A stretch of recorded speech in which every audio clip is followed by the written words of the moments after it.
Hey there, folks. I'm Matt Hansen. And I'm John Johnson. And you're listening to Planes, Trains, and Comic Books. The podcast where we discuss favorites we've reread, both classic and new comics we want to read, and everything else in between. And here's the comic we picked this week. Hey there, everybody. Welcome back to another episode of Planes, Trains, and Comic Books. Today, we are still diving into the Ultimate Universe of Marvel, and we read Ultimate Spider-Man for this week. And, you know, everybody knows that listens to this podcast probably that I'm not a big Spider-Man fan, so this was interesting for me. But yeah, John, had you read the Ultimate Spider-Man line before? No, for some reason, even though I love Spider-Man, this is one I did not pick up the solo when I was reading the Ultimates line, because I read Ultimates, I read Ultimate Fantastic Four for sure, but I didn't do X-Men or Spider-Man. This was I only got when he was made appearances in other ones. So yeah, well, this was a big one. I know it probably got under ordered. I don't know if this was like one of the first ones. Like I think this is before Ultimates, or maybe it came out around the same time. But this one, if you could find the single issue, like the first issue, is fairly rare. I think I think that's because this was like the first one, because no one knew what this Ultimate line was, and they were like, we're gonna order it, but we're not gonna like super order it. And then it was like sell out instantly, and then everybody loves it. So when I worked at the comic book store, no one would shut the fuck up about this title. So and I had read this before. Like I read like the first 2 or 3 volumes of this. Okay. At the time in the mid 2000s, I did not give a fuck about it. So that's why it was interesting to read it again now after many, many years. And I enjoyed it quite a bit more than I did the first time. So that's good. Nice. Also, if you hear any noise in the background, my neighbor just decided to start mowing his lawn. So apologize for that, but hopefully it's not too loud. But yeah, and this book is written by the other big writer from this time period, Brian Michael Bendis. I don't know if you've read any of his stuff. I know you have read one thing, which is Torso. He did that. But had you read? Do you know if you've read any of his other stuff before? I feel like I have. I feel like because he did like a lot of he was on some of the other big story points around this time too, right? Like, didn't he do like Dark Avengers and? I don't know if he wrote Dark Avengers. He wrote Mighty Avengers. He wrote New Avengers. He wrote Secret Invasion, I believe was him. Okay, that's what I was thinking, I guess. Secret Invasion. Yeah. Okay, yeah.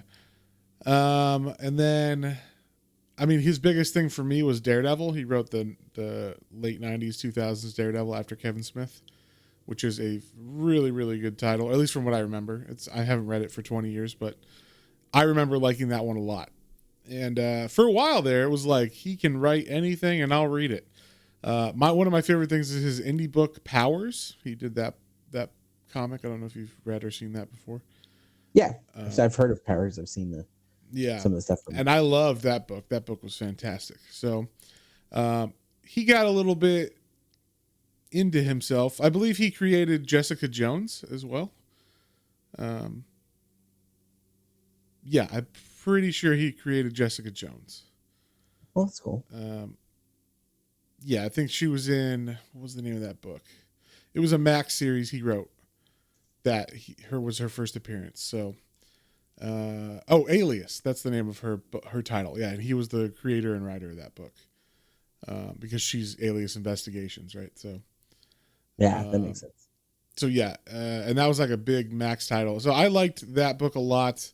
I liked him as a writer a lot. I haven't liked much of his newer stuff, but Well, did he also help create Miles Morales? He did create Miles Morales. I mean, him, the artist, yeah. Okay. So that's probably his biggest. They did a reboot of Ultimate Spider-Man. I don't remember when, but this was just called. It was called Ultimate Spider-Man, and I can't remember what the actual title was called. It was a little bit different when they rebooted it. But yeah, he created Miles Morales as well. Well, Ultimate Comics Spider-Man. Something like that. Gotcha. Something like that. I'm not 100%, but once again, I wasn't reading it. So, and then the artist on this series for a long time, I can't remember how many issues he did, but he did a lot of them, was Mark Bagley, who is very well known for being one of the fastest artists of all time, and a good fast artist. Like, he gets it done, and he gets it done on time, and it looks fairly fucking awesome. So I don't know about you, but I thought the art was pretty great, even though it is dated with what people are wearing. No, definitely. That's one of the first things they talked about is that Spider-Man has that like 2000s, like you call it the Trunks haircut, but it's that, it's in like every main character. Every guy character has the divide down the middle, and it goes over on both sides. The semi-long hair. Yeah. And so so it was very much like, oh, okay, I definitely know when this is set. Yes. But no, besides that, no, the costume looks great. He definitely feels like slender and young, like a teen. They do a really good job of that in this. Yeah, for sure. Yeah, he doesn't look like a 30-year-old pretending to be. No, that's half the time when Spider-Man's drawn. Like, I get that, it gives him his powers, and his body becomes all like super buff. But yeah, sometimes in the suit he looks way bulkier than like a kid would be still. Yeah. And this, he's fairly, like, when he puts a suit on, you can tell it is a young kid in that suit, or a younger man in that suit. So yeah, well, right away, first page of this comic, it starts off changing the mythology of how the spider got his powers and all that stuff. So I'm trying to remember what lab he was in the original one, but I don't think it was Osborn's lab. No, I don't think it was Oscorp. Yeah, Oscorp had not been created in the first original, Steve Ditko, Stan Lee Spider-Man. Like, he was a while in, I think, a little whiles in before he got created. So yeah, right away it's different because Oscorp is the one creating the spider, and like basically his assistant like drops the spider in a container and doesn't close the lid, and that is how the spider gets out. Of course. Yeah, and then we cut to Peter Parker, and it's standard. He's a nerd in high school. Like you said, he's got the 90s quintessential male haircut with the divide down the center, and like a waterfall on each side of his head. Yeah, it's like Atlantis, like I said, Scream, like everybody has this haircut during this time. Yes. And we're really seeing, the kids in high school, the dynamic with Flash Thompson being his bully. There's a kid named Kong who looks like he's 45, and he is also, a bully to Peter Parker. And we see MJ thrown in here right away. Like, MJ was not in the original Spider-Man, so that's an interesting add. I'm trying to remember when she was added. I think it was after that was like the first issue that John Romita Jr. drew. So it was like issue 50 or something, or 100, or one of those kind of longer, way down the line. Because I remember John Romita Jr. was the one who drew the famous line where she says, "Face it, Tiger, you've hit the big time," or whatever that was. Yeah, you hit the jackpot. Yeah, you hit the jackpot. There you go. Once again, not a Spider-Man canon fan or whatever. So I don't know a lot about Spider-Man other than what everybody knows about Spider-Man, right? And this was interesting reading this because it's like they're taking the movies that had just come out, because this was right around the time the Sam Raimi movies had come out. And you were saying like a lot of the stuff from the Garfield movies is taken from this, or it feels like that. Yeah, it feels like this because, like, I mean, so as we get into it, like his parents in the Sam Raimi films, like I don't even remember if they ever say what happened to him, but his parents just aren't there.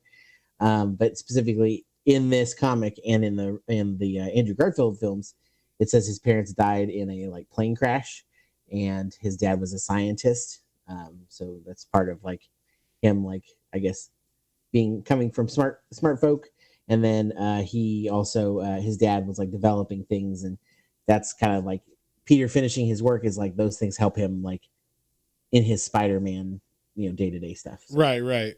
Yeah, so it's kind of like a good mix of like new and old. I will say, the thing that dates this the most is the fact that, one, the way they talk, it's a little bit, it definitely brought me back to high school. I was like, oh yeah, we all used to say that. And then and then the other thing is the way everybody dresses. There's a lot of 90s clothing, we'll say. There's some Jinko jeans make appearance in this for sure. Oh yeah, lots of like t-shirts and then like a button-down shirt like just hanging out over that. Over it. Yeah, I was waiting for the like short sleeve button down over a long sleeve shirt underneath it. That was a big look in Hawaii when I lived there. So but yeah, so it's the we're getting all the hits, right? We're getting the like, oh, this is how we see the spider, we see him as a nerd in high school, we see Uncle Ben, and Uncle Ben looks like the cool hippie from the 60s or whatever, but now he's an old man. That's kind of how they make him look. He's got a ponytail, for sure. But even he's wearing like a hoodie, a cool hoodie. So but yeah, they're definitely like hitting they're like cramming in all the important things like Mary Jane and stuff earlier. And then they're like hitting all the things you want to hit for Spider-Man's origin, right? Because this is just a retelling of his origin. And this was like unique because until this point, there had only been one other Spider-Man reboot, or not even reboot, but like a new title, right? They had Spider-Man by Todd McFarlane launched in the early 90s because when Todd McFarlane was on The Amazing Spider-Man, it did so well. They're like, we're going to give you your own Spider-Man. So that was its own title. And then Spider-Man got so popular from all that stuff that they even had like the Spectacular Spider-Man and Web of Spider-Man and all that. So there was like 4 books going on, but this was the first one that like rebooted it, I believe. I think maybe I didn't read the McFarlane one. Maybe that actually does reboot, like start over from the beginning. But even if it does, this was the one that like was good, we'll say, because the McFarlane one I think was only really cared about for the art. I don't think anyone was reading that for like the amazing story that Todd McFarlane had to tell. So yeah, this was actually like, okay, we're gonna like try to really give it the old college try to reboot this thing correctly and have like new readers jump on from the beginning. So we got to tell the origin. So this is like their attempt to make it different enough, but also familiar enough, so people won't be mad. I'm assuming is what it is. Yeah. But yeah, so like, we get the day-to-day Parker being a nerd in school, sucking at sports. Flash Thompson is kicking ass at sports. We get to see the daily dynamic between Aunt May and Uncle Ben and Peter when he gets home. And yeah, I mean, we just get that. We see that he's in his house, like in his little laboratory room after he goes to bed, and he's working on this equation that his dad has, died before he could finish. And so it's like him trying to connect with his dad and all that kind of stuff. Yeah, it's for some kind of like polymer or something like, what is it? What could this be? Yeah, he just hasn't figured out how to solve it yet. But it's some kind of cool new polymer like substance that might be helpful later on, potentially. Hint, hint, hint, wink, wink. Yeah, and like that's pretty much the first episode is all that, or the first issue is all that, until we get to the big moment that everybody knows is going to happen, where a spider bites Peter Parker while his school goes on a field trip to Oscorp to like look at the lab, and it's that spider that his assistant didn't close the lid on, and it is squished immediately, so no more spider to hurt anybody else or give powers to anybody else. But I was trying to remember, it's been a long time since I read the original Spider-Man stuff by Stan Lee. Does he get sick, like deathly ill right away? Or is it just like he goes to sleep and then comes home, and then when he wakes up, it's like, oh, I'm stronger and shit? Because I think he gets sick. I feel like I recall that. Okay, this lingers on him getting sick a bit more. I think it builds a little bit more tension, especially if you've never read it. I mean, I would assume by now, because this came out after the movies, the Sam Raimi movies, that it would be known, like it would be in the zeitgeist already. So, but yeah, I think it would still be new enough or different enough than the movie. But right away, he gets kind of sick. He feels faint, all that stuff. Oscorp does take a sample of his blood, and they find out like, oh, he's gonna fucking die. Like his blood is deteriorating. Something's wrong with this thing. It's he's probably gonna die from it. And Oz right away, Osborn is not very. He's the bad guy. We already know this, like from the movies and shit. But like, there is no questioning how he was before. Like in the movie, he didn't seem like a bad guy until he got the crazy juice or whatever, and then it turns him crazy. He just seems like a businessman who could be good or bad depending on what he's trying to do with his company. But in this, he is definitely from the start like evil businessman who's like, I don't give a fuck if someone dies from this. We're still going to give human trials a try later on and stuff. Like that was just one thing. Who knows what happened? So they think Peter's going to die, but then when Peter wakes up the next day and he goes to school, he's feeling much better. He gets bullied like normal, except this time when they try to attack him physically, he's able to throw one of them on their face on the ground, and he can like pick him up, and he's like, what the hell? And then he falls faint again, like right after that. So it seems like something's going on where he's getting better, and then his body's like reacting to the spider bite, so he's getting worse and then better. So it's going back and forth until eventually he don't need, or he doesn't get bad at all. It's all good now, right? He's got his powers, and they're manifesting fully. He even gets his spider sense when Oscorp tries to kill him. Yeah, he sends like an assassin after him. I do like that he's in the hospital and the doctor's like, you sure you don't have anything going on? You haven't been smoking marijuana? Yeah. Oh, that was funny. Yeah. Now you have to tell me, were you smoking the marijuana? Like, yeah, it was very funny. They go all out in that marijuana stuff, but it was funny because it's just so early on in the 2000s. I guess it was still like a super big deal. But I mean, it's weird to think that's like over 20 years ago now. But we've made a lot of headway in the marijuana debate in America. So, but yeah. Anyway, Osborn sends an assassin to kill him so that no one looks into, because everybody saw him get bit, right? So like, if he drops dead, they'll be like, "Oh, it was because of this," and he's like, "Oh, we'll get sued." So he sends an assassin to kill him, but his spider sense kicks in right as this car tries to run him over, and he's able to jump over it. And then he gets a sense when he runs over to the guy. He actually runs over to the guy going, "Hey, are you okay?" in the car that just tried to murder me. And then as he's about to approach the window, he gets another sense that he should not approach the window because the guy's pulling out a gun, and he runs away before the guy can shoot him. So the assassin tells Osborn what happened. And unlike the other Spider-Man movies, and I'm assuming the comics, Osborn immediately is like, this Parker has gotten powers from this shit. Like he knows something's up with Parker. Yeah, well, also the assassin grabs like a vial of blood from the hospital so they can like, I guess, check it, since because they got they checked on him when he first got bit because he was there already, but then I guess now because now he's he hasn't died yet, and so they grab that vial at the hospital, and they check and they're like, whoa, his cells are actually better. They're even like stronger better than he was. Yeah, better than better. It's like he's like the best athlete ever. Yeah. So, but it's very clear that like he is aware that Parker is going through a change, and his assassin told him that he jumped over his car. So he's like, we're going to keep an eye on this Parker.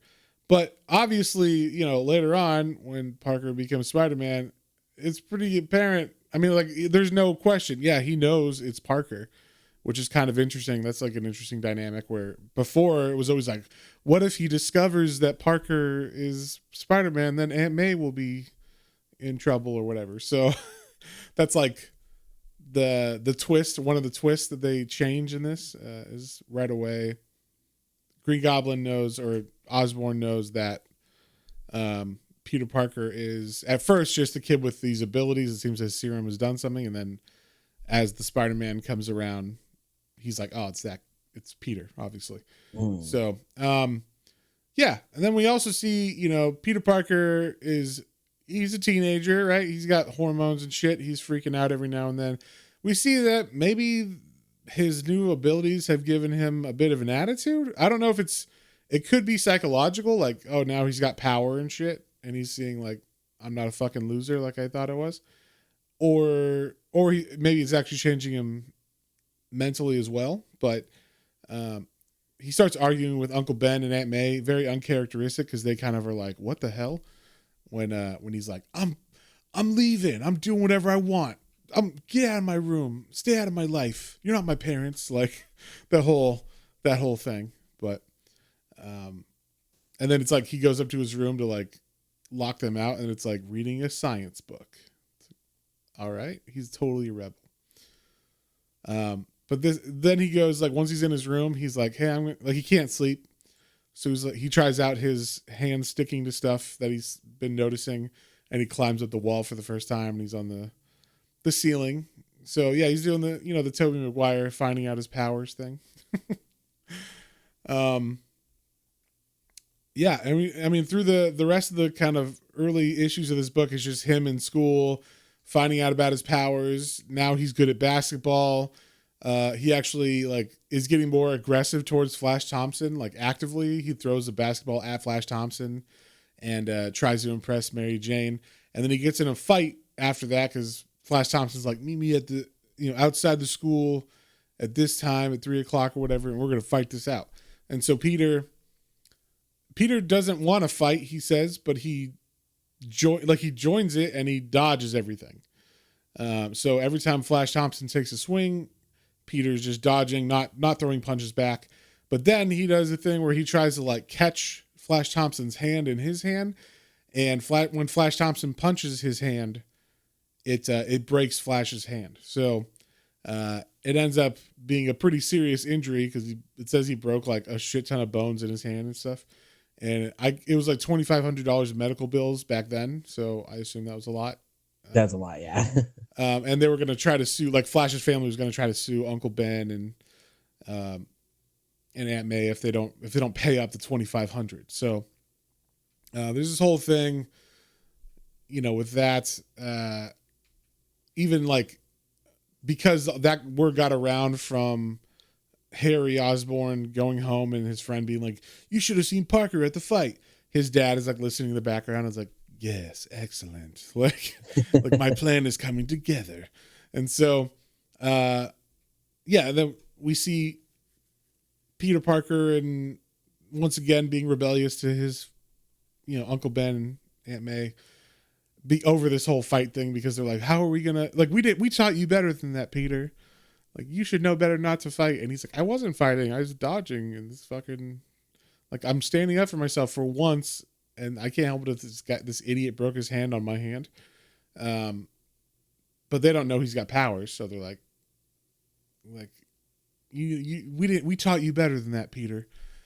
So Peter goes upstairs and then he hears like them say like, how the hell are we going to pay $2,500? We don't have that. And, I don't know if that's what spurs this little montage we get, but we get him doing a training session late at night. He sneaks out of his room and he goes to like an abandoned warehouse and he puts on like an all black suit and he just starts, doing gymnastics, lifting old cars that are in this warehouse, all this kind of stuff. So we can see he's got his powers down, or at least enough, like he's confident in them. He knows what he can do. And so, what happens then? Oh yeah, they invite, don't they invite, like Osborn tells his son Harry, like, hey, why don't you invite your friend Parker to come to my lab? I think he likes science, right? And so there's this whole thing where he's like, yeah, why don't you come look at the lab? And, they don't want to, they don't want to get, just in case sued, but they also want to get him there so they can like maybe do some more tests and, he'll be cool about it. Yeah. And we meet Dr. Octavius here because he's working for Osborn in this lab, which is very interesting. Obviously foreshadowing. And this was like obviously way earlier than his first appearance too, I'm assuming. In like the old comics, right? So they're kind of putting in all these little hints of villains to come, right? In this first little story arc. So while Peter is at Oscorp, they take his blood without him saying yes. And when they test it, they see like, oh yeah, it definitely has a lot of, like it's just super strong. Obviously, the spider blood has made him, like everything's stabilized. He is at an Olympic level for an athlete. Like that's what his blood and everything look like. But everything's stabilized, so there's no hint of like any bad stuff in there now.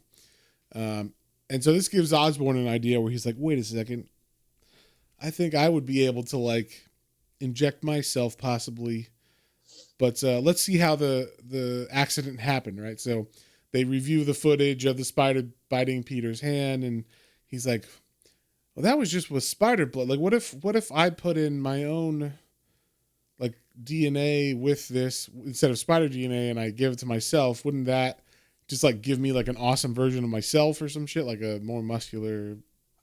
I assume it's just him wanting to be like optimized for himself. Yeah. So, so that's going on in the background with Osborn, like experimenting on himself, basically. And then we get the wrestling component of the Spider-Man origin, which, I mean, this is in every iteration of it, right? Yeah, definitely. He's pretty much always, go doing the wrestling at some point. Yeah, because like he needs to get money for. He feels bad. He cost his aunt and uncle a bunch of money for breaking Flash Thompson's hand, so he's got to figure out a way to get some money. And it just so happens, I guess, at their school, some wrestlers come to do a show, and this guy named Crusher Hogan starts challenging people. And when one of the kids, who's named Kong, he's the guy that looks like he's 40. He's the bully of Peter. He looks like he could be Kingpin's like kid or something. Yeah, there you go. Oh man, that would be an interesting. Maybe later on they do that. Kong, what are you doing? Like, I'm sorry, Dad. Yeah, but anyway, Kong, tries to challenge this guy, but it turns out, I guess it's at a mall. Is that where this is? It's not at the school. I thought it was at the school because it has all these kids from school there. No, I think it's at the local mall. It's the mall, and they're doing a show to attract people to the show on the Tuesday night, following. And so they're like, anybody who wants to challenge, not Crusher Hogan. I was gonna say Bone Crusher. Crusher Hogan, come on, take your shot. You get $500. And Kong tries to go up there, but he's like, oh, you can't fight him because you got to be over 21. And this gives Peter an idea. So Peter goes to get dressed up. He puts a mask on in his house, puts on a sweatshirt and all this stuff. Like, the normal first iteration of the Spider-Man costume. And he challenges the guy. And because, they don't know his face, they can't see him. They're like, oh yeah, you're over 21 probably. So yeah, go for it. And he beats Hogan immediately. He just throws him on the ground, picks him up, throws him down. And he gets the money, and then he leaves quickly. And then I think the guy says like, hey, if you want to make some more money, come back at this day or whatever. Because Peter will not reveal any of his information. That's the other thing. Then he won't like write down or give away his information, so he can't be traced back or anything. Yeah. Then like at school, we see Peter is talking to Mary Jane. He's more confident now that he's not scared for his life or whatever. And then the coach comes up to him and says like, hey, we got Flash out, and I heard you got some new moves. Like, you want to try out for this position on the basketball team? And so Peter Parker does that, and he fucking kills it. He scores like 114 points or whatever in the first game. And he's doing like full dunks and everything. So he is the new, it's like Teen Wolf. Yeah. That's exactly what I was thinking. Yeah, this is basically Teen Wolf.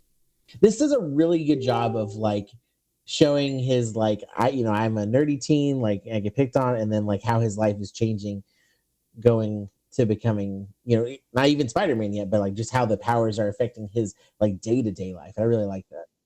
Yeah, it's a little bit of a slower build, but like a different kind of slower build where you care about this changing. Like, he's getting more of an attitude, but in a good and bad way, because he's being more pushed back with his aunt and uncle, but he's also pushing back on his bullies. And then he's more confident when he talks to Mary Jane. And later on, when there's a party, he's more confident when he's talking to other girls. So like, yeah, it's just like it's like there's like a push and pull. Not everything's good, but not everything's bad.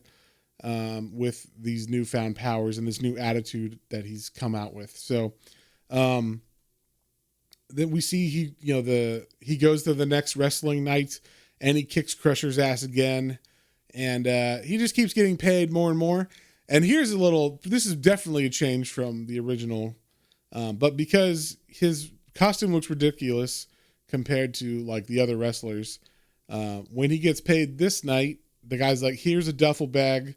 Wear this next time. You look terrible in this stupid fucking sweatsuit you have on. And so it turns out he gives him his actual Spider-Man costume. So this is how he gets the Spider-Man costume in this one is... the guy from the wrestling place gives it to him saying like, you look ridiculous in the other one. Here's some spandex. Which makes sense, right? Because they're going to be working around people that wear spandex all the time and they know what works for like a villain or whatever, So yeah. And it's good because this is like it's basically like you would get in wrestling too. It's very base. It's just red and black colors. And then it has, I think it's red and blue. Or red and blue. Sorry. I said black because of the shading. That's my bad. It's red and blue, but very like that's it. Doesn't have any of the like webbing or spider or anything in that on it. And then it's just like the eyes. They're very, his first mask had like the little kind of like lucha-esque but bigger eyes, and so this one it's the same kind of thing. They just made it a little bigger. So it's definitely like if you didn't know this was like Spider-Man outfit in general, like us as a reader, you could be like, oh yeah, that totally looks like what I would think a wrestling outfit would look like too. Yes, of course. I mean, we all know this is Spider-Man, so it's a reveal, but it's interesting that it makes sense that's where he would get the material for this costume. From like a wrestling guy who's like, I got this made for you because you need to look like a real wrestler if you're going to be working for us. So, he does add later on like webs and stuff. But then we cut to Osborn, who's now testing. He's been developing this new serum that's based on what happened to Parker, for himself. So he's going to be like his first real approved test subject. So he's got this test happening. And then, they push the button on the machine and then we cut to black. And then the next page we see the whole lab is destroyed. People are dead. I think the only people there's a lot of scientists that are dead, but luckily Otto, what's his name? Otto Octavius is not dead, of course, because he becomes Doc Ock later. But I'm wondering if this is how he gets like paralyzed or something, or why he needs to have.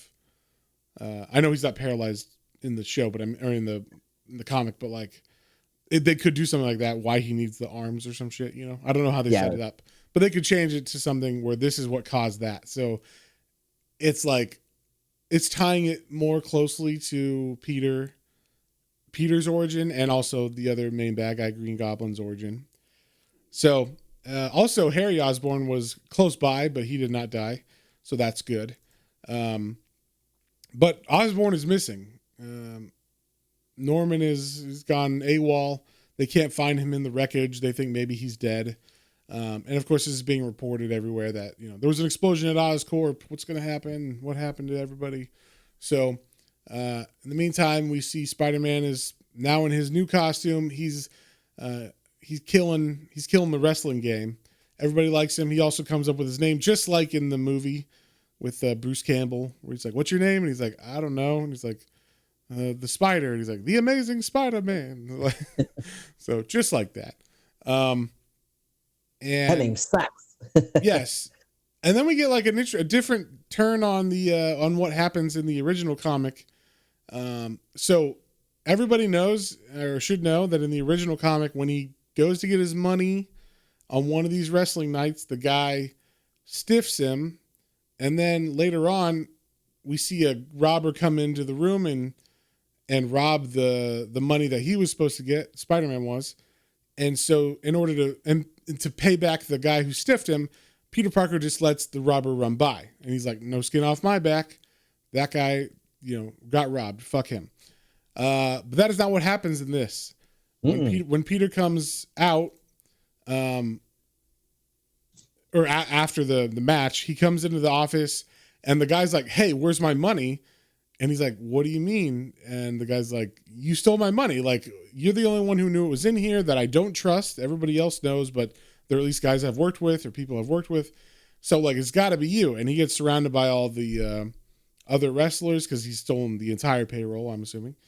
And yeah, like, he escapes, but there's no robber. This threw me, actually. I was like, oh, what happens? Like, how does Uncle Ben get shot? You know, like, what happened? Yeah, I was wondering it first too. I was like, well, wait a minute. Yeah, if there's no robber, then, and I thought maybe, okay, later on there'll be a robber and it's someone who robbed the place and then he'll just run into him. But no, this was all just like keeping it tied in with the original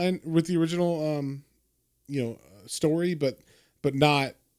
It's just one of those changes where they're like, we're going to change it up, change your expectations.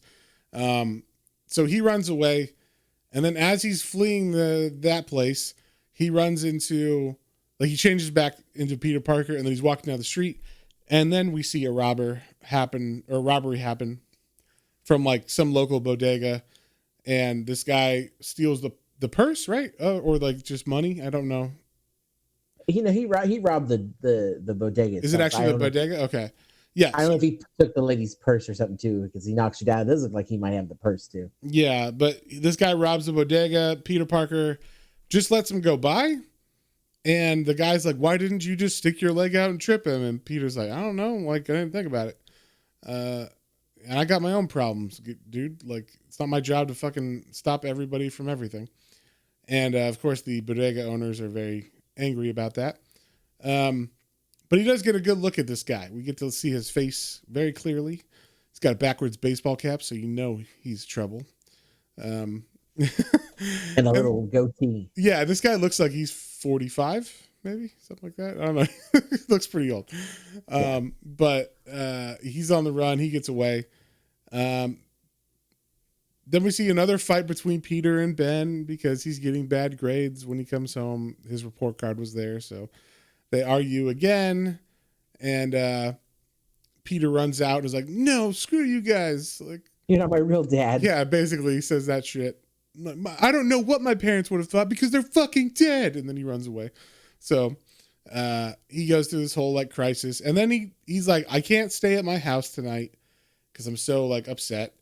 I can't stay with anybody else that he can think of. Like Mary Jane, they'll just call my parent, or they'll call Ben, and I don't want that. So he decides he's gonna go to his old friend Kong, who's his new friend Kong, I should say, because Kong is a team member on the basketball team. So even though he was bullied before by Kong. Kong just gets the doorbell. He answers it. He's like, "Hey, Parker, you're on the team, so yeah, of course you can stay in my house." So it's like he's not a bad guy. I mean, obviously he's a bully, but they're very sympathetic. I thought in this, the bullies they don't hold. It's not like they hated him because they hated him. It's like the politics of high school meant that they had to hate him. Because he's cool now and can do cool things. It's fine to like. Still, no.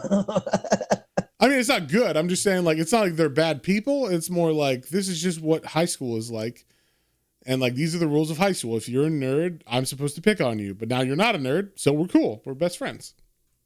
How dare you, sir? What? I didn't write the rules. That's what it is. So while he's there, of course, Kong throws a party. And this is where we see, ladies are now interested in Parker because, he's kicking ass on the basketball team. And they are liking what they're seeing. They also showed a shot of him, like, way more muscular than before, too. So, like, obviously he's got a better body than before, which has an effect on the ladies. I don't know who this woman is or this girl is that's hitting on him. She looks like she's in her 20s, but I think she's supposed to be in high school. But who knows? But then Mary Jane comes in and sees he's being a gentleman about it. He's like, no, I can't, I don't want you, like, thank you, but no. And then she like goes in to like kiss him and she kind of falls on him and then he's pushing her away. And as he's pushing her away, Mary Jane sees this and she thinks that they're making out. So it's like a misunderstanding. He runs after her. And then as he's running out of the door after her, all of a sudden he runs into Uncle Ben. And Uncle Ben's like, I can't believe you're partying. I never thought you would be a partier, Parker. Your dad, what would your dad think?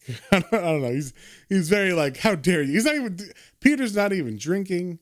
He's not even doing anything wrong, technically. Like if I went to a party, it would be like this. I'd be like standing in a corner, not drinking anything. This is in high school, not drinking anything, feeling awkward. And then if my parents showed up, they'd be like, oh, you're not drinking? Okay, well, let's go home. And these are stupid. So, and I'd be like, yeah, you're right. But yeah, this is where we get the fantastic change of the, great power is great responsibility saying, right? Because Uncle Ben never says those words in succession. He never says great power. If you have great power, that means great responsibility, or whatever the fucking original saying is. Do you remember what the original saying is? I don't remember what it is. Yeah, with great power comes great responsibility. Thank you. I couldn't think of it off the top of my head. But anyway, so he never says those words. He says the words, great things you can do. If you're able to do great things, then that will come with a greater responsibility, and you should understand that. And you have the ability to do great things, but you also have a responsibility to the things to people and stuff around you. And you need to understand that. And so Peter gets it. Peter hears it. But then, Uncle Ben says something about his father, and he's like, my father, if he knew so much, then where the fuck is he? And then runs away because it was like there was a moment where he was reaching Peter, and then Peter pushes away, and then Ben's like, I wish you could snap out of it, Peter. Like, come on, you can do it, buddy. Like, as Peter runs away.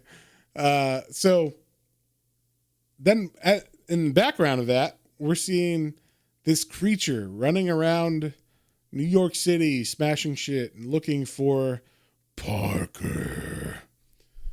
That's what he says. He says, Parker, as he runs around. And this dude looks like a demon, at least his face. He's like a bulked up human body with a demon face that is green. When I first saw him, I honestly at first I was like, "Is this Abomination?" And I was like, "Wait, that doesn't make sense. This has got to be Green Goblin or something." Yes. I don't know what this is. Wow, John, you didn't put it together just because he looked that different? Yeah, I didn't at first. Okay. I was like, "Who is this?" I mean, they set it up very well, right? Like, oh, his body's missing, and there was an experiment. For sure, I just didn't expect it to be. John's a little slow. That's what. No, I just didn't expect it right away that he would be. That he would look like this. Hey, we'll get more into it when he anyway fully appears. Yeah, so that's kind of like a little cameo. He's always in shadow, at least initially in these ones, but then Peter, he runs away. Of course it's stormy and raining and everything. It's all dramatic, and he goes to the top of a building, which is a horrible place to go in the middle of a lightning storm. And he's talking about how he's a freak and everything, and then he's like, you know what? I got to tell Uncle Ben and May. Like, they deserve to know, and they'll love me no matter what. So he goes home, and when he goes home, all of a sudden, he sees police cars. And it turns out that while he was out of the house, some robber came in and shot Uncle Ben because he was trying to rob them. And then we find out that guy was, in fact, the dude that Peter let run by that was robbing the bodega. So that is the same, but it doesn't happen in the same way. Obviously, that guy went into their house this time instead of on the street. Yeah, the guy stepping up his crime, apparently. And so, also, we get Harry Osborn sleeping in his bedroom that same night, and he hears a loud noise. He hears a scream. His mom yelling, Harry. And when he runs out, he sees her bedroom is engulfed in flames. She's burned alive.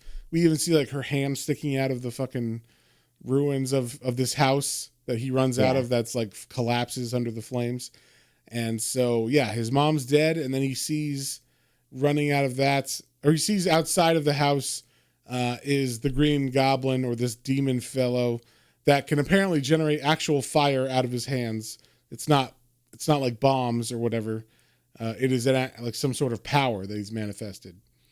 And then he blows up the rest of the house and flies away. So Harry is left on the lawn with his mom being dead, and who he knows is his dad, because he knew that his dad is missing and was doing some kind of experiment. And then see, he doesn't have any, he's like, somebody help me, but he's on this like large estate, so there's no one to help him. Then we see like the police talking to Peter and Aunt May, and they say, I guess Peter overhears on the radio as they're telling him exactly what happened, that there's another robbery happening. They were chasing the suspect, and he went into some warehouse, and now he's in there, and they're going to get him. And they think it might be the same guy that robbed those two old people, or killed the one old guy. So Peter gets his costume. He goes over there to kick some ass. He confronts the gunman, and he does punch him a couple times, but he doesn't kill him, which is good. But that's when he sees the guy's face, and he's like, oh my God, you're the man I could have stopped. If only. If only. I know, and that's so sad that like it's the way always has to happen or whatever. But this was a weird one because it was like indirectly both times that it happened. Like it wasn't like him not getting paid or something, him getting back. It was just some random guy in the street, and then like I took it like he's a kid and he's not a superhero yet, so why would he think that it's his responsibility to stop some guy right away? I could see it like if he'd been doing it for a while, like the superheroing, that it would be weird if he didn't stop him. But like this is like day 5 or something, so like or maybe at most 2 weeks, and he's not superheroing at all. He's just wrestling. So it's kind of like, he wouldn't necessarily think right away, oh, I'm going to be able to stop this guy, or why would I care? It's just a purse thief or something, So he's not killing anybody. Let the police take care of it. And and then indirectly, just randomly, he happened to pick Peter's house to rob next. So it's less connected to him being a shitty person or something. There's still a little bit of like, oh, you should have done something, but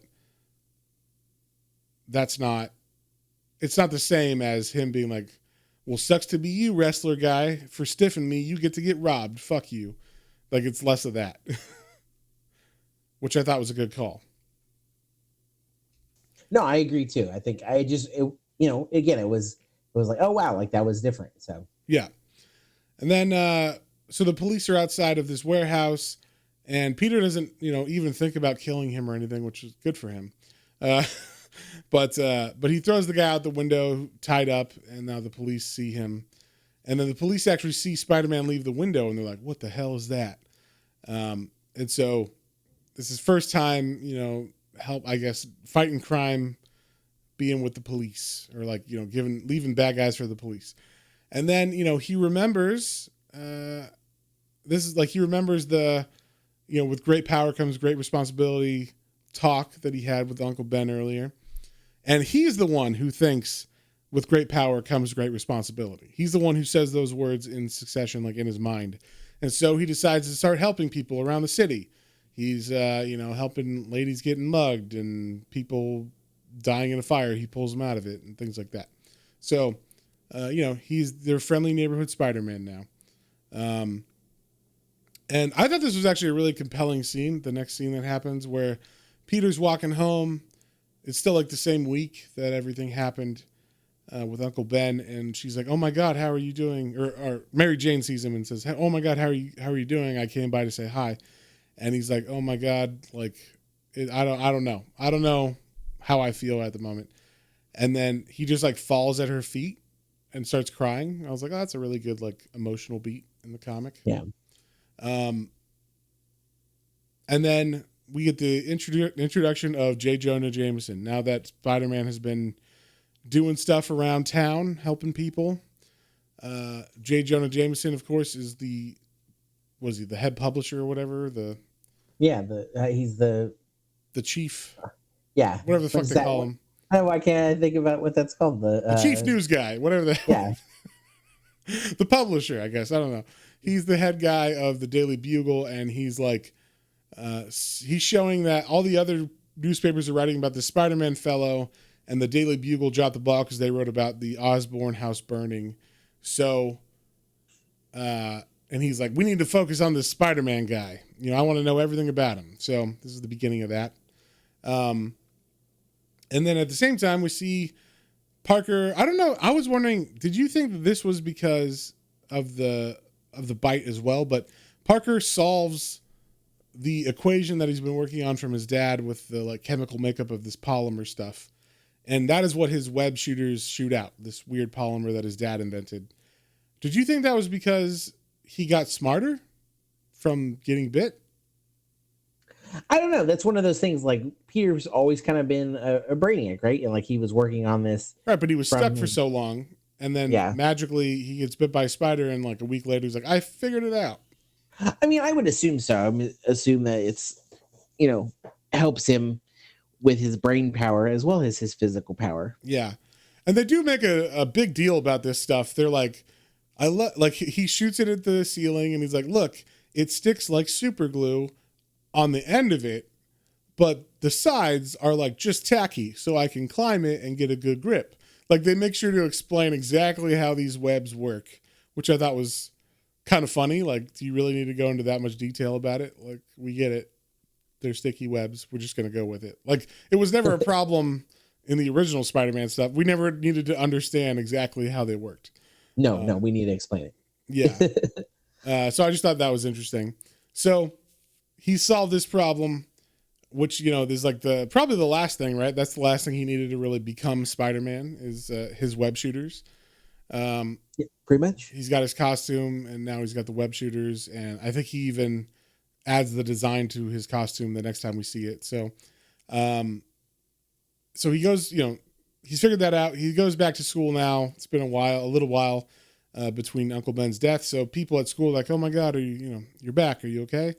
And then while he's in the halls, all of a sudden there's a big explosion. And it turns out Green Goblin is attacking the school. And Harry knows what's going on. He's like, oh my God, he's after me. My dad's after me. He says it under his breath, but he's like, I know what's happening. And then Spider-Man comes out of nowhere and is like, I'll figure it out. Don't worry. Superhero coming through. So he runs back into the school, starts helping people. And then they do this whole montage because they need to explain to us. I didn't need this explanation, but I think they're trying to make it as realistic as possible. Or like understandable as possible. But like they show 2 minutes later or 2 minutes earlier. And it was like Peter Parker in the explosion in the hallway. And then he's like, oh, I got to change and I got to do it out of sight. So he goes into the bathroom and he changes into his costume, which is under his clothes. And then he's got to run out of the school to do it because he's like, wait, I can't come out of Spider-Man out of the bathroom. So he actually has to run out of the school, change into the woods, then swing back into the school through all the crowd of kids like he was not in school prior. So they make a big thing about that. Like 4 pages is dedicated to how he did this, which I thought was kind of silly, like not needed, but whatever. They're trying to, just like with the webbing, they're trying to like give it a real life explanation of how this works. And so when he comes back in the school, we see a guy dressed in purple robes and shit that are covering his face. And when it's revealed that it is the Green Goblin, this is the new version of Green Goblin. He is actually like a mutated giant man. They say he's 7 feet tall in the indicia in this comic. So like in the original drawings of him, it says 7 feet tall. So he's not really human size, or he's like superhuman sized, we'll say. And then he's super bulky. He's got like kind of spiky elbows and stuff. But his body is like flesh colored, but his face is completely green. He's got green glowing eyes, and he has like horns and shit coming out of his face. So, yeah, this is the new design. John, what did you think of this new design? Yeah, so this is the only thing in the comic that and it's not like a complaint per se. It's just like, I guess I just love the Green Goblin and like most of the iterations. I like the iterations of him like being a creepy guy in a mask. And like I get it, like turning into a monster, like that totally makes sense. Like I'm not knocking that at all. I think that is a great idea and a way to take him. I don't know. I wasn't like he's very hulky, and I mean I like that he's got a purple cloak. Yeah, green and purple, pretty standard colors, right? And maybe that was part of it too. Maybe it's because just his head is green, and maybe like his whole body didn't turn green. Maybe that would have sold it for me a little more. I think they did that because they didn't want him to be confused with the Hulk. I guess that makes sense too. Yeah. Well, I mean, you just use a different color. What, red? Or a different color green. Pardon me. Yeah, but Hulk isn't always the same green. He's gray and different shades of green. He's red. Then he always has to have a purple cloak. Yeah, I don't know. There you go. I don't know. He just I like I like that he's got claws. I thought that was kind of cool. He just didn't do it for you, is what you're saying. No, I just I didn't. It wasn't. I don't know. It wasn't my favorite of the designs. Yeah, I'm not, like I said, I'm not as fan of the big bulky Green Goblin. I don't know. I think you're crazy because I actually liked this design more than most of the other designs. So I was like, yeah, this is what a mutated. If you mutated the genome of someone without like, the fluke with Peter was that he just got like spider powers, but if you did that experiment 100 more times, it would be like, oh man, we turned this person inside out on accident. Like, like I feel like there would be more different mutations happening than just, I got all the good stuff from a spider. Like there's no bad stuff either. It's not like he's laying eggs or some shit either. So like, or like the webs come out of his ass or something, I'm waiting for that version of Spider-Man. Yeah, where's this realistic Spider-Man when the webs just naturally come out of his ass? A different hole than his butthole, but it's still on his butt. He's got a web hole down there. Yeah, somewhere down there. So yeah, like I actually really did like this design. I thought it was a very good, like, if you're gonna change it, right? Like make it completely different than anything before it. Because all the times before, it's just a dude in a costume. It's a white guy in a costume. So this was like completely different, right? Like this is totally changing it. And I mean, like to me, this is like this would look way better on film than like the William Dafoe in a plastic mask that doesn't move. And he's like, like I don't know. I never liked that design from the movie. With his face at least, and this his Power Rangers. Yeah, he had a very Power Rangers vibe, and because the face didn't move at all, it's kind of like, it's like it's hard. You got to be a really, really good actor. Not that William Dafoe isn't, but you got to have like something behind it that really transfers that energy from the actor to the audience. And I just feel like that mask didn't do it.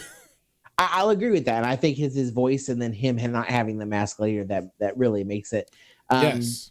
And then obviously, like, I mean, in the, I assume everybody saw it by now, but the Spider-Man No Way Home, bringing him back and then having him be able to just, really express like Gollum. He does like a straight up Gollum. Yeah. I mean, it was incredible. Him being like, oh yeah, I'm Norman. I'm just here to help. And then just like the facial expression of him being like obviously like have turned. That's amazing. And like, so yeah, you have, his face painted green or whatever. Mm-hmm. I could see him being something like this too, like, as far as like someone who's such a amazing character actor like Willem Dafoe. Yeah. Yeah, I could see how I think it would have been cool if they went this way with the movies because, if just imagine his face being green, maybe the computer animation would have made it terrible back then. But if you had him like nowadays with the computer animation we have now, and his skin was green, and then he had like the horns and shit, and he's still doing that emotive face stuff, it would look pretty fucking cool, I think. I agree. And I will say one little quick caveat. There is a lot of stuff that you can look up, and I'll send you a photo of it because I don't know if you've seen it. When that first Spider-Man was coming out, they actually toyed with like a more prosthetic thing because of how much Willem Dafoe's face is expressive.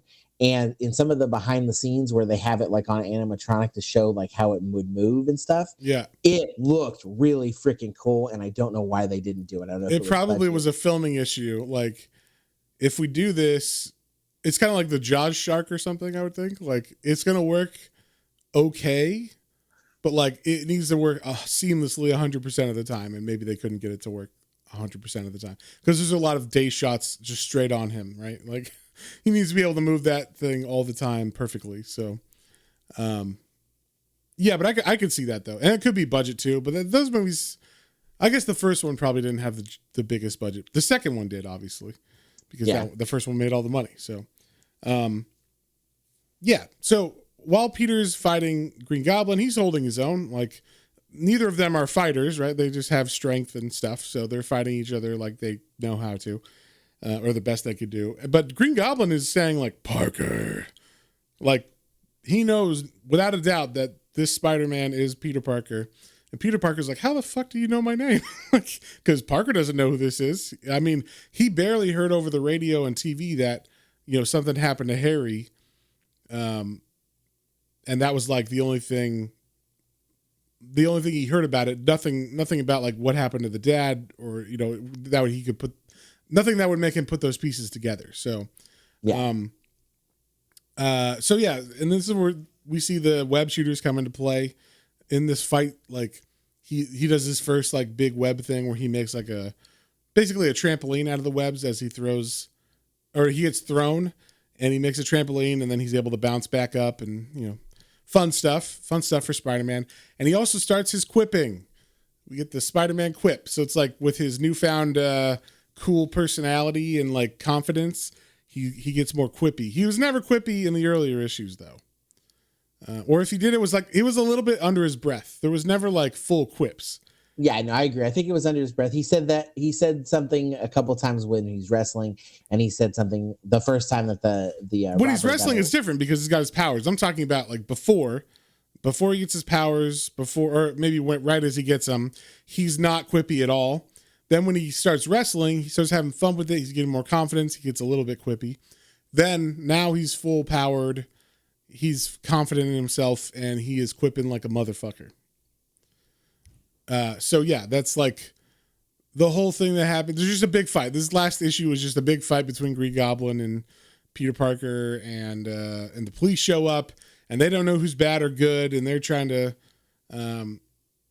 figure that out as the two fight on one of the bridges. I don't know if it's the Brooklyn Bridge or one of the bridges, but yeah, like the police show up, they start shooting at people. They actually shoot the Green Goblin a couple times with like, I don't know, an assault rifle, I guess. But it doesn't stop him. He is able to either work past the pain. It does show the bullets like going through him though. Like there's a silhouette. I think this is because they couldn't really show blood. Because this was still like when Marvel had like comics for kids. This is like the silhouette, and you see bullets going in his back and bullets coming out of his back, and there's like blood spatter as it comes out of him, or bullets going out of his chest, I should say, and the blood splatter that's with them. So that's like he did get shot, but it looks like he's not bleeding after that, so maybe he just heals immediately or something. He definitely affects him, but he's able to like get past it pretty quick. So. Yeah, but then he jumps for Peter. And Peter dodges him, and then Green Goblin falls in the water and drowns? ? I don't know if he just falls, and because it's such a high fall, maybe he's like knocked swept out up in the current or knocked out. But yeah, it kind of shows his hand go up and then fall down into the water, and you're like, Maybe he can't swim as Green Goblin, like he doesn't know how to swim. I don't know. That's his weakness. Yeah. Yeah, water. Water. But immediately after he falls in, the cops are like, freeze to Spider-Man, because they don't know if he's good or bad. And he's like, what? And so they start shooting at him, and he disappears from them. And then Peter has to go back to the school and pretend like he goes back in, puts himself under a chalkboard to get rescued in this burning building that's had the fires put out now, but like they're doing a search and rescue. And he gets found under a chalkboard, and they pull him out, and Mary Jane's like, oh my God, you're okay. And then Harry says like, it was my father. So Harry knows it was his dad. He tells everybody it was my dad. I saw him down there, and no, the police don't believe him. They're like, well, you're crazy. Like, why would your dad do that? And then the last page of this is we cut to the bridge where the police are still flying around looking for a Green Goblin in the water, I assume. And we don't see anything except a couple air bubbles coming out, like floating up to the top. So obviously he's still alive, but that is how volume 1 of Ultimate Spider-Man ends. John, what'd you think and what would you give it? So I liked it overall. It was a build-up for sure. Like he has, a couple of little like one pages of like doing the wrestling stuff. Mm-hmm. But I mean, like, you don't get him as Spider-Man until this final fight with Green Goblin. Officially, I mean, he's got the web shooters and the spider drawings on his suit in this last 2 issues. Yeah. Once Green Goblin attacks a school. Yeah, but you don't have like him like really practicing like being Spider-Man. That's like, good though, right? Like we've already seen that in the movie 1,000 times. So yeah, no, and that's what I'm saying. Like, so it was different enough, and I like that we saw a lot of like him dealing with his day to day, of figuring out how to balance like his new stuff and still be a kid, and like how some things worked out real well for him. Actually like him, and this was kind of neat of him becoming more popular and like joining back. Like that's kind of a different side that we've not really seen before. Usually it's like he's still an outcast and like whatever, but like he doesn't like necessarily like he doesn't show off his powers. Like he doesn't enjoy them at school, and this was nice that he did. Yeah, like you said, when you said Teen Wolf, that's exactly where my mind went. I was like, yeah, it's totally like oh well, I'm gonna show off like I'm not the freak now. I'm like the cool guy who can like do cool stuff. And I like that. I thought it was different. And I like that, he was still deep. You could tell, obviously, the sad about Uncle Ben having to die, of course, and like that's part of the tragedy of Spider-Man. Yes. But like still seeing that he's like a good kid deep down, like even when the girls were like hitting on him, he was like, like I appreciate it when I like. Yeah, the power didn't corrupt him, right? Like yeah. He still obviously does have a thing for Mary Jane. They hint at it a little bit, and then because at the party, I think one of the girls, when she's like bending over him, Mary Jane walks in, and he's like, "Oh, Mary Jane." Yeah, he obviously cares about her when he sees her running out.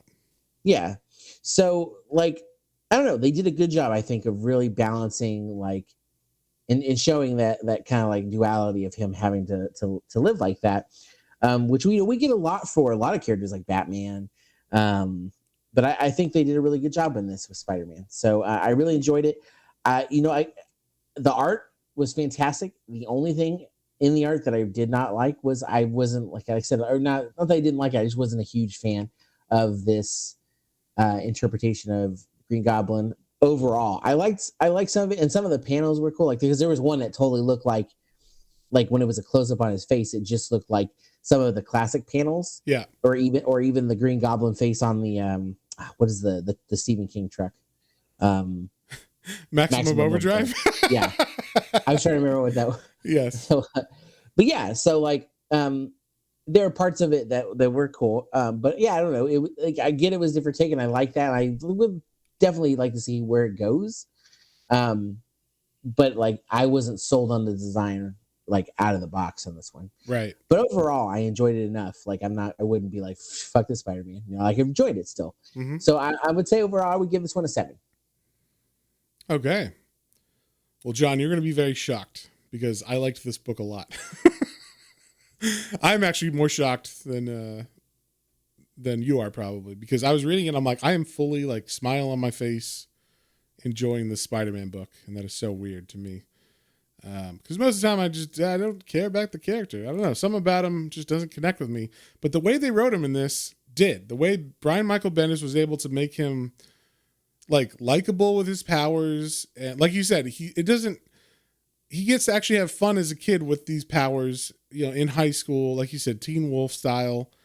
But it doesn't change him. Like he's not like a bad guy or like a dick or something, which he kind of gets into that territory a little bit in the Raimi movie when he says like, oh, it's not my problem, when the guy's like running out with the money. And so, yeah, like, he was more sympathetic in this, I think, because when the guy robs his family, it's not really his fault. Like, how the fuck was he supposed to know that like that guy was going to do that. And also he hadn't been, I mean, they never set him up to be like a hero yet or anything in these issues. So yeah, I get why he wouldn't necessarily do that. And he had a lot on his mind at the same time too. So yeah, maybe he wouldn't have tripped the guy or whatever. And who's to say that that would have done anything either? Like, what if he tripped the guy pulls the gun out and shoots the 2 bodega people behind him? Yeah. You know, like there's a lot of things that could have happened that, you know, it's not necessarily his fault in this. And it's also random that that guy picks Uncle Ben and Aunt May's house to rob, you know? Like it wasn't like Uncle Ben was going to pick him up on the corner right behind where this guy was running, and that's why he gets shot. That's what happens in, you know, the Sam Raimi movie, basically, right? Like he's going to the wrestling place to pick him up, and then that guy shoots him trying to steal the car. So like, yeah, I feel like this was he was less of a dick and just had more fun as a kid, as a teenager. And also probably because I grew up at I was in high school at the same time he was in high school in this. So there was probably a lot of like, yeah, I remember that. I remember Jinko jeans. Man, look at all those Stussies on those notebooks. But yeah, like, I don't know. It was really fun, and I actually want to continue reading it. I'm probably gonna at least check out the next trade, if not more. I want to see what happens with Doc Ock, and I want to see what happens with Green Goblin, and all those little kind of things they set up. So, I'm gonna give this one an 8. I really liked this, surprisingly. I did not expect to. I liked it more than Ultimate X-Men, which is saying something, because I like Mark Miller, and I like X-Men a lot more than Spider-Man. So I liked this more than that. Not that that was bad. It was fine. And then I think Ultimates is still the best one so far. But we're coming up on our last one, which is what we're going to read the beginning of next month in August. We're going to read the Ultimate Fantastic Four, which I have read, you have read, but I haven't read it for like 20 years. So we'll see how that one holds up. That's true. Because I loved it so much. Like I had I think the entire run. Yeah, I loved this. And I mean, that's where Marvel Zombies came from. Like the whole little crossover there. Very, very cool.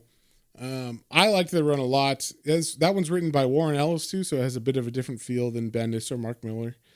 And so I'm excited to dig into that. But that'll be our final Ultimate book, at least for a while. I know there's like a couple more we could probably read or check out.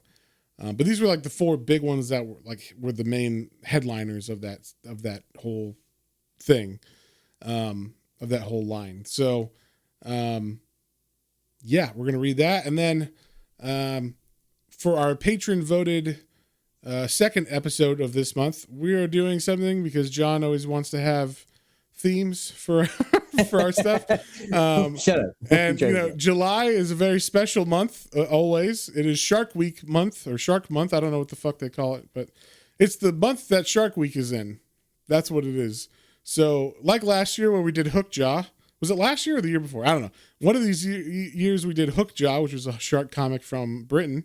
We are going to do another shark theme episode, and the poll is going to have a couple of King Shark storylines, because there's not many. The problem is there's not a lot of shark things, so we have 2 shark or 2 King Shark titles, and then we have this.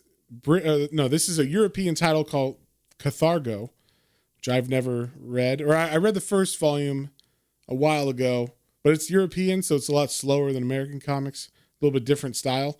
So we'll probably read volume 2, because I'm assuming that's where the shark stuff really happens. So, but yeah, so we'll put that poll up, and our patrons will vote in that poll. And speaking of patrons, we'd like to thank our patrons Hoku, Otaku Mike, Christian, Matthew, Kyla, and Sandy. You guys are awesome. You're the best. We love you. And you guys get to vote once a month on what we do for the second podcast of each month. So enjoy voting on those. John will put that poll up Monday? Yep. And if you want to be a patron, you can sign up at patreon.com/planes, trains, and comic books, all one word. Patrons not only get to vote for our second podcast of the month, they also get an exclusive podcast. That's right, a podcast extra episode just for patrons. Sometimes we let them pick. Sometimes we will done series. It's a lot of fun. Definitely check it out. There are additional bonuses for becoming a patron, so we appreciate you. Yeah, and this month our Patreon exclusive episode is we're going back into the well of Neil Gaiman and Colleen Doran, who is they're the team that brought us Snow Glass Apples that we did for Christmas time. And they did another book called Chivalry. So we're going to be reading Chivalry for this month's Patreon exclusive episode. So look forward to that if you are a Patreon or a patron, or if you would like to join Patreon to listen to that and all the past episodes we've done that are exclusive episodes. And with that, I think with that, I have one more thing because I just wanted to say, because you said that you're not a big Spider-Man. I had to double check, and I look back at all of the Spider-Man titles we've done, and you have enjoyed every single one. So I think it's time to stop saying. Okay, how many Spider-Man episodes have we done? I do. You got Spider-Man Blue, Spider-Man's Tangled Web, Spider-Man Sinister Six, Spider-Man Kraven's Last Hunt. Okay, those don't count because those are written by really, really good writer-artist teams. Look, I like good Spider-Man. I like good Spider-Man, all right? I don't like your monthly run-of-the-mill Spider-Man shit, all right? That's what I'm talking about. Like, Kraven's Last Hunt is one of the top Spider-Man stories of all time. So, yeah, of course, I'm going to like that. But when it's just like a random Spider-Man title, like, yeah, I'm probably not going to like it. If Darwin Cook is writing Spider-Man or Jeff Loeb and Tim Sale are writing Spider-Man, yes, I will like Spider-Man. But it's got to be like, it's got to be one of those level things. I can't just read random Spider-Man and be like, yes, this is great. And I would say Sinister Six, I don't remember what I gave that one. I had more fun, I think, than I thought I was going to, but that was definitely not something I would pick up on my own and continue reading. Well, that's unfortunate because it was really good. It reminded me why I love Spider-Man. Okay. So, but that's fine. That's fine. Okay. I felt like you should be able to say you're a Spider-Man fan at this point, but I don't think so. I would never want to pick up that character on my own, though. I only read it for this podcast. So for shame, Matt's so cold-hearted DC to the core. We can't even Spider-Man, some of the most sad but happy-go-lucky characters, cannot pull him. No, because there will never be a Spider-Man title as good as any Vertigo title. There will never be a Sandman there will never be a Spider-Man that's as good as Sandman, Hellblazer, Swamp Thing, any of those titles. So no, I will not acquiesce to your Marvel indoctrination. Okay, well, fine. I guess with that, I don't have anything else. Okay, well, then we will see you guys on the next one. On the next one. Bye.